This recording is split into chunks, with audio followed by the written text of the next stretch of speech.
Hello viewers, welcome to the channel Deepan Exotic Birds.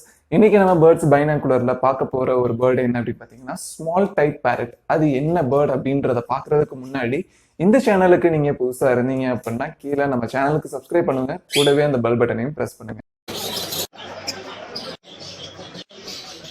இன்னைக்கு நம்ம African love bird பத்தி தான் பார்க்க போறோம். ஆப்பிரிக்கன் லவ் பேர்ட்ஸ் இருக்கிறதுலே ரொம்ப ஸ்மாலஸ்ட் parrot வெரைட்டிஸ். இந்த ஆப்பிரிக்கன் லவ் பேர்ட்ஸ் வந்து பாத்தீங்கன்னா ரொம்பவே அக்ரெசிவான ஒரு பேர்டு. இது வந்து ஸ்மாலாக இருந்தாலும் பட் இதோட அக்ரெஷன் வந்து பார்த்தீங்கன்னா ரொம்பவே அதிகமாக இருக்கும். பைட்டிங் சென்ஸ் வந்து ரொம்பவே இதுக்கு ஜாஸ்தி. அதுவும் இல்லாமல் இது ரொம்பவே ஆக்டிவான ஒரு பேர்டு. நம்ம நார்மல் பேர்ட்ஸை வந்து கம்பேர் பண்ணும்போது வந்து ரொம்பவே ஆக்டிவாக இருக்கும். அது மட்டும் இல்லாமல் இதில் வந்து 9 ஸ்பீசிஸ் வந்து இருக்குது. அந்த 9 ஸ்பீசிஸில் நம்ம காமனாக பார்க்கக்கூடிய 3 ஸ்பீசிஸ் என்னென்னு பார்த்தீங்கன்னா பீச், அதுக்கப்புறம் வந்து மாஸ்டிக் ஃபிஷர். இந்த 3 தான் வந்து நம்ம காமனாக எல்லா இடத்துலையுமே பார்க்கக்கூடிய பேர்ட்ஸ்.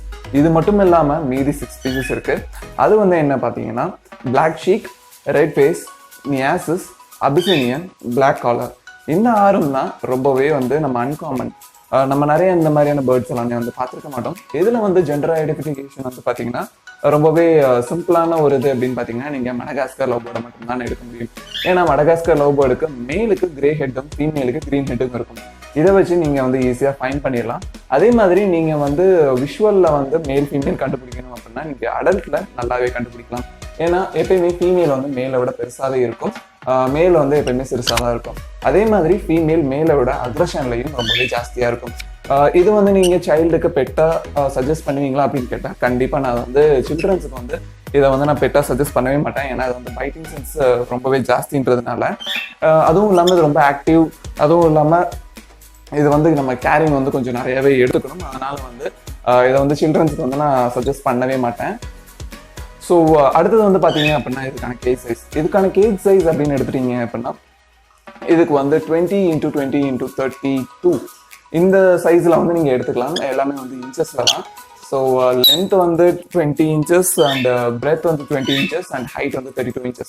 இது இருந்தால் உங்களுக்கு பர்ஃபெக்டாக இருக்கும். என்னுடைய ப்ரீடிங் அப்படின்னு பார்த்தீங்கன்னா இதோடைய அடல்ட் ஸ்டேஜ் வந்து 6 to 8 months. இந்த 8 monthsக்கு அப்புறம் நீங்கள் ப்ரீட் பண்ணிங்கன்னா ரொம்பவே சிம்பிள். அது மட்டும் இல்லாமல் இது வந்து ஒரு 3 to 4 eggs வரைக்கும் வைக்கும். இது வந்து எப்பயுமே ஒரு காலனியாக இருக்கக்கூடிய ஒரு பேர்டு. இது நீங்கள் தனியாக வச்சிருக்கணும் அப்படின்னு வச்சிங்கன்னா மேல் கண்டிப்பாக எடுங்க. ஏன்னா மேல் வந்து கொஞ்சம் அக்ரெஷன் கம்மி. அதுவும் இல்லாமல் நீங்கள் வந்து ரிங் வெரைட்டி நான் ரிங் வெரைட்டி அப்படின்னு நீங்கள் வந்து போகும்போது நீங்கள் வந்து பீச் ஃபேஸே ட்ரை பண்ணுங்க. ஏன்னா பீச் ஃபேஸ் தான் வந்து கொஞ்சம் அக்ரெசிவ்ல வந்து கம்மி. ரிங் வெரைட்டி வந்து ரொம்பவே அக்ரெசிவான ஒரு பேர்டு. ஸோ நீங்கள் வந்து பீச் ஃபேஸ் வந்து நீங்கள் ட்ரை பண்ணலாம்.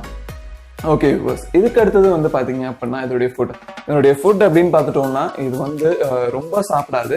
அதே மாதிரி இதுக்கு வந்து ஃப்ரூட்ஸ், வெஜிடபிள்ஸ் அண்ட் கிரீன்ஸ்ன்னு சொல்லிட்டு நம்ம நிறைய கொடுத்துட்டே இருக்கணும். இதுக்கு வந்து இவ்வளோதான் அப்படின்னு சொல்லிட்டு வந்து நம்ம வந்து இது பண்ணவே முடியாது. சீட்ஸில் வந்து இதுக்கு மோஸ்ட் ஆஃப் த டைம் வந்து இது சீட்ஸில் மட்டும் ஸ்பெண்ட் பண்ணக்கூடிய பேர்ட் கிடையாது. இதுக்கு வந்து நீங்கள் ஃப்ரூட்ஸ் கொடுக்கணும், வெஜிடபிள்ஸ் கொடுக்கணும்.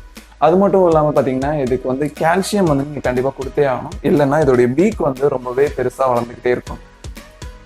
ஸோ அந்த மாதிரி தான் வந்து இதனுடைய கேரிங் வந்து ரொம்பவே கஷ்டமான ஒரு கேரிங் தான்.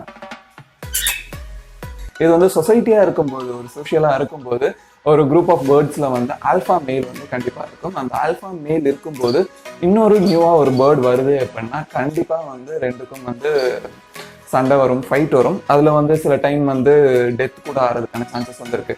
ஸோ இது வந்து எப்பயுமே வந்து சில்ட்ரன்ஸுக்கு இந்த பேர்டு வந்து நான் சஜஸ்ட் பண்ண போகிறது கிடையாது. இதில் வந்து நிறைய வெரைட்டிஸ் ஆஃப் கலர்ஸ் இருக்கு. நீங்கள் வந்து அந்த கலர்ஸை பாருங்க. நான் அது வந்து ஒரு பேர்ட் ஷோவில் வந்து பார்த்தது.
ஓகே வியூவர்ஸ், இவ்வளோதான் ஆஃப்ரிக்கன் லவ் பேர்ட்ஸ் பற்றின ஒரு இன்ஃபர்மேஷன்.